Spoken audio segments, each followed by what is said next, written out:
Yeah, speaking of making everything kind of work in your favor, it was crazy last night. Like, guys, we're going to take you back to yesterday because we assume and we believe that you guys actually do check us out every single day, right? So Of we course I told you do. because Jarvis and I asked the question of whether or not we thought that the Hawks would actually win this game. Now, you know, the answer was yeah, they can because the Hawks can literally go out and beat any and every team, including a team in the Suns, where really the Suns only had, I think the spread was like, they were 1.5 point favorites, right? Right. Mm-hmm. My God, I don't know if maybe the Hawks got the memo and thought that it said 11.5 points that they should be, ahead, or 23 or 33 or even 43, which is the biggest lead they had last night. But they definitely understood the assignment, went out into the Valley of the Sun and got themselves an absolute dub of a dub, arguably the best dub of the year for them. So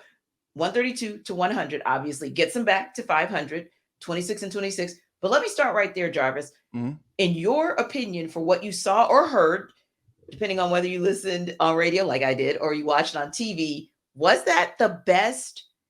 Was that the most impressive win of the year for the Hawks? It has to be especially from a shooting standpoint. You're talking about 57% from 3 point. That's not the field goal percentage to you. Yes. We're talking about from the 3 point line. That is absolutely ridiculous. 19 3 pointers made. That's Mm-hmm. the high, a season high. So Right. when I knew what time it was when Trae when Trae hit that doggone three and hit a bank shot.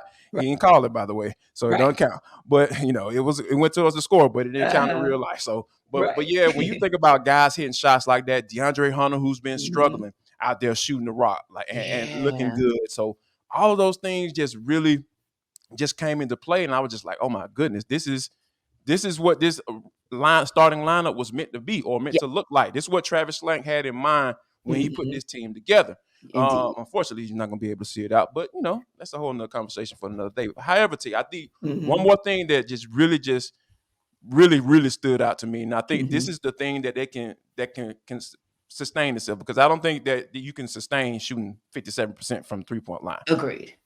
Is Trae? There was one specific play that I saw last night that I thought Mm-hmm. that, hey, this is the type of Trae Young we need.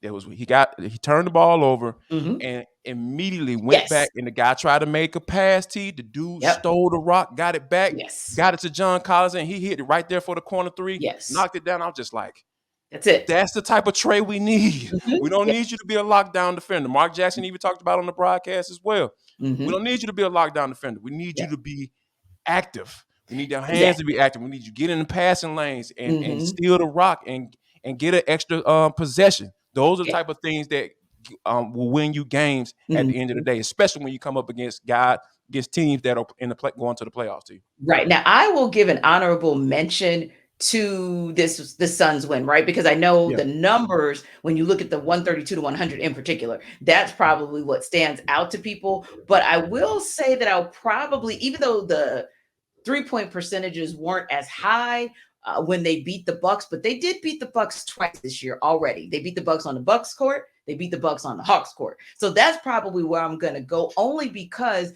that's your Eastern Conference elite.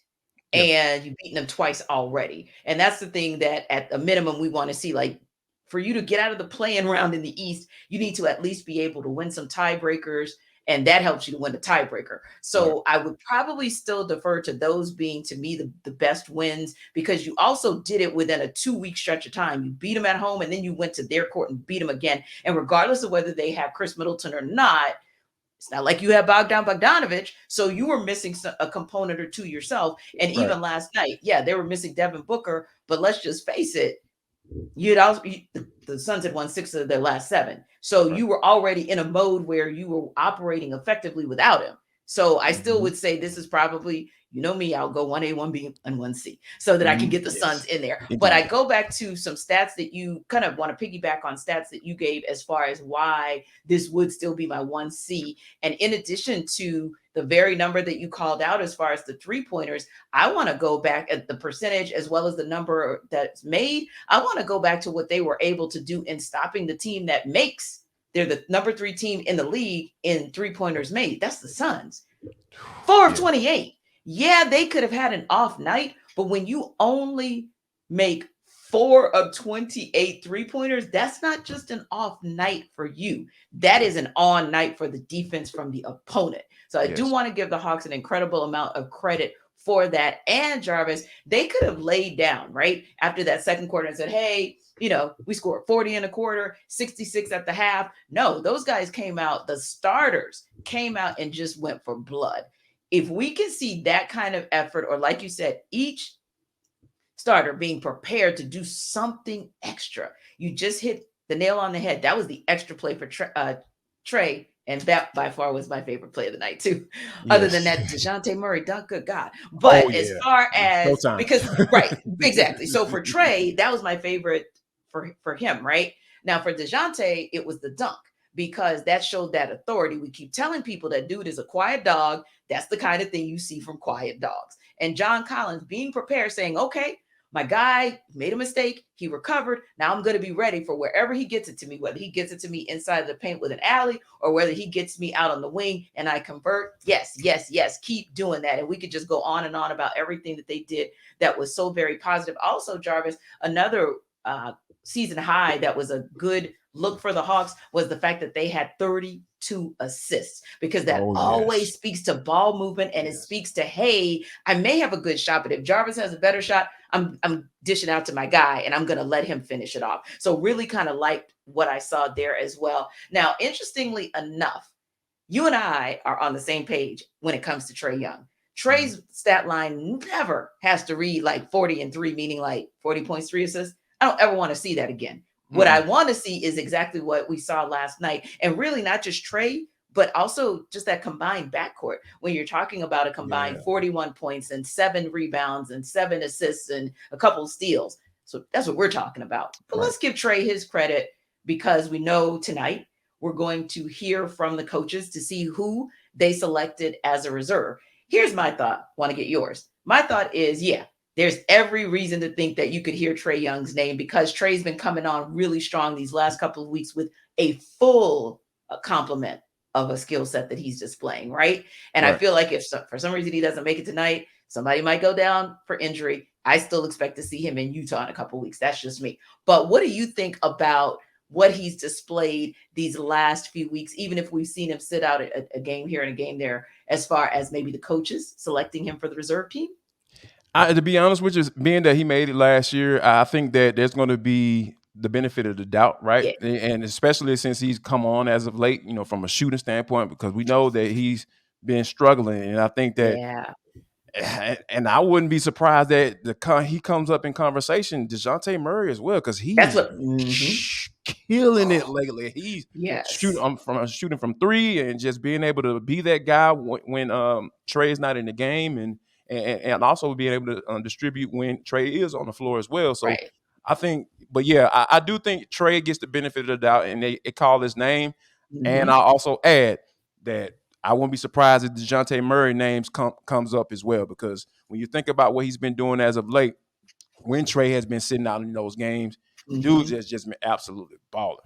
Yeah, I hope so too. And I was going to mention him as well as my part two, because I agree with you. I hope that he gets a nod, because he shouldn't be he really shouldn't get a knock on him for what you maybe saw for the first, say, I'll say even like 30 to 35 games, Right. because this is a guy coming into a system and coming into a backcourt where he's trying to find his way. But once he actually started finding his way and maybe was given kind of the keys to the city, Mm-hmm. dude has lit it up. He's lit Yeah. it up. So I hope that the coaches see that the DeJounte that was brought here to do just that is now showing himself to be that person. And so I hope the coaches just give it to him outright with the reserve option. But if not, and someone goes down to injury, I definitely hope he's the first person that gets a call to say, hey, you want to join us in Utah. Now, speaking of getting a first call or first look, well, you guys already kind of know where that is. That's ATL day ones.